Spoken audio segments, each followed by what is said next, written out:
Hello, my name's Steven Warwick. I'm here at the AIIA's National Conference in Canberra for 2016. The theme is Navigating the New International Disorder. I'm joined here by George Megalogenis, who is an author and broadcaster. He's been on the panel today discussing Australia's future prosperity. Welcome, George. Thank you, Stephen. How are you? Well, thank you. You've enjoyed the conference? It's a terrific conference because no two perspectives were alike. In fact, the topics are so big. You know, what is our place in the world at the moment when the world doesn't know what it's doing? Yeah. So the panel I was on with Jennifer Westcott from BCA and Elizabeth Urban from University of Sydney. For a split second there, I went back into journalist mode and I wanted to stop my presentation and start asking them the things that I was picking up from them. And it was that level of quality in the discussion that you almost forgot your input and you just wanted to pick the brain of the two people sitting next to you. Well, let's talk about what you had to say. So your thesis was that the last 5 years of Australian economic growth has been underpinned by migration. It's been said before, I think John Howard said it first, that a tough policy on borders and asylum seekers underpins support for a broader migration program. Do you agree with this? And I think it's an easy thing for a politician to say because it's a bit of a bait and switch. If you can tell the Australian population you're keeping control of your borders, strangely what happens, and I have seen some of this research, people think you're keeping people out, full stop. And I don't think it's a very helpful way to frame the migration debate. If you say that I'm going to lock up a couple of thousand people in Manus and Nauru, and that means I've got control over my immigration program, but you haven't told the population that you've doubled the intake, and that your temporary migration stream has, 750,000 temporary migrants are working in Australia today. They are 7% of the labour force. If you haven't told people any of those things, at some point in the future you're at risk of backlash. Especially if another player in the political system suddenly points out that our borders aren't under control because we've doubled our intake and our cities are groaning under the dead weight of population exceeding infrastructure. It's going to make Australia look so different so quickly that in 2050 you're not going to recognise this country. It's going to be a predominantly Eurasian face. 1/3 will be born overseas. The majority of those migrants will be from China and India. The Australia that you know today is not going to be the Australia in the future. If you were an international observer, you'd say you'd bet on that country winning. But if you're a local and you got told somebody had stopped the boats, and you wake up one morning and the country doesn't look like you, and nobody prepared you for it, you might get grumpy, right? Yeah. That's why I think it's a bit of a false dichotomy. I also think it is so simplistic a construct that the only reason a politician today would say it is because they don't want to talk about migration. And a country like this, which is essentially a migrant nation, if you have a political class deciding it doesn't want to talk about the thing that's driving its growth and the thing that's changing its ethnic face and changing the look of its cities and changing the relationship of its cities to the rest of the country, if you don't want to talk about that, there will be a point in the not distant future where you get the backlash. And there won't be a language to handle the backlash because the people who'll start the backlash would have hit on an idea that a fraction of the Australian electorate will pick up immediately, and everybody else will go, oh, hang on a minute, I thought this debate had been done and dusted. Well, you see some of the backlash evident in Britain and in the US in the last, for a few years now, and obviously evident in the Brexit vote and the election of Donald Trump. Well, here's the thing to think about.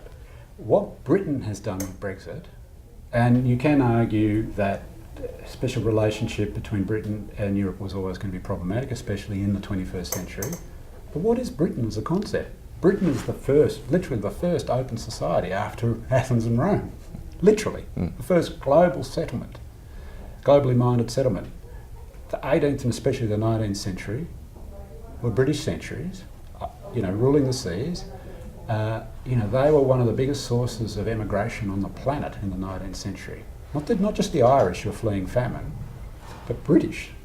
The British middle class left Britain to go to places like the United States, Canada, Australia, colonies in the Canadian and Australian context, and also New Zealand. So for them to decide in 2016 that they no longer want to be part of the world. They're actually moving against their entire raison d'etre as a nation state, as sort of a founding father of global capital.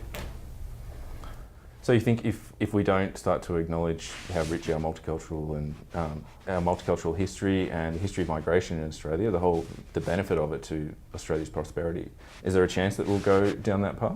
I think in the short run it's almost unthinkable that you'd have the equivalent brain snap of a Brexit or the election of a Trump as your national leader.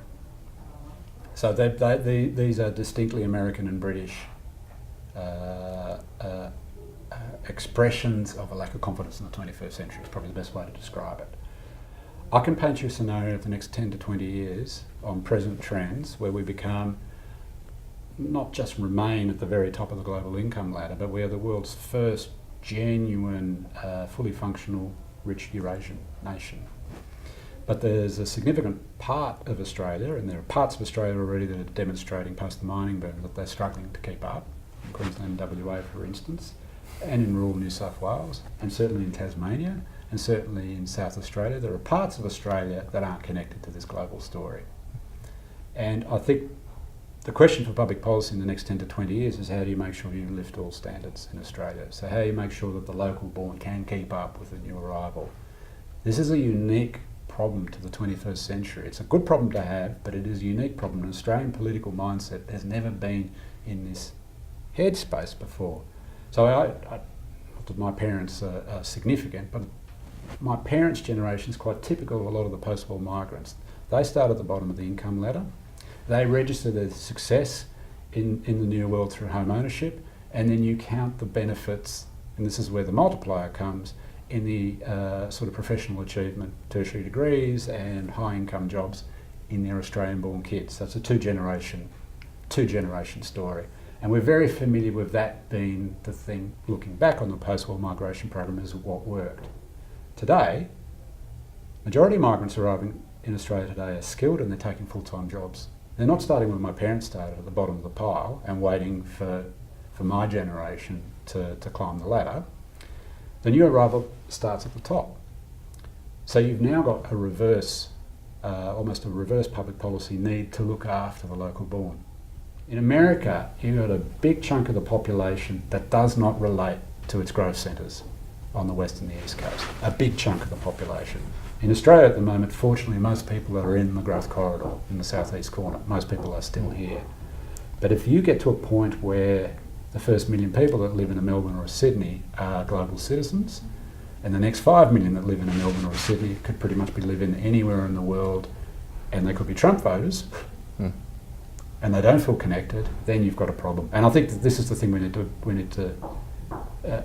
need to guard against. Now, don't get me wrong. I'm not saying dial down the immigration intake. I'm saying dial up the service delivery, physical infrastructure, education, especially to make sure that everybody rises. Because in a sense, what this wave of migration is asking us to do, in a way that competition in the 80s and 90s was asking industry to do, migration is actually asking society to raise its standards. And the only part of our system that can facilitate that is the government.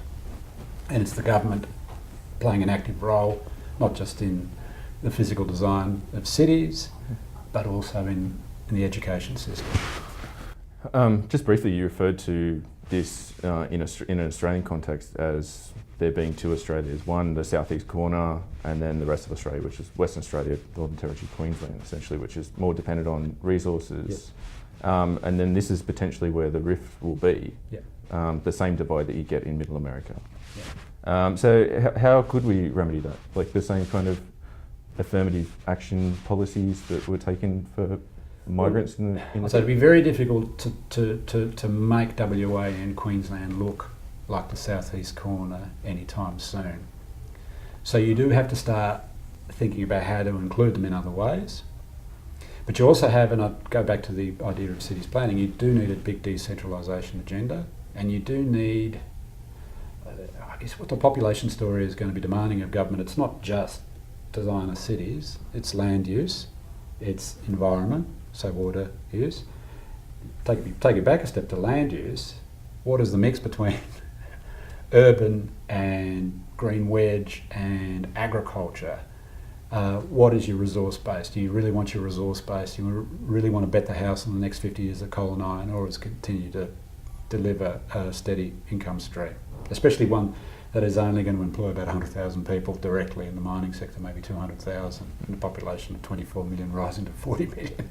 Like these things need to be thought out, and I think whilst it's unpopular to have planning agendas, I would look to the post-war migration program, and I'd look to a lot of the nation building in the 50s and 60s as the sort of mindset you need in the 21st century to make sure that these other parts of Australia don't get left behind.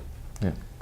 Well, thank you very much. We should leave it there. Thank you, George. And if you'd like to read more about international affairs, visit internationalaffairs.org.au, and please follow us on Facebook. Thank you.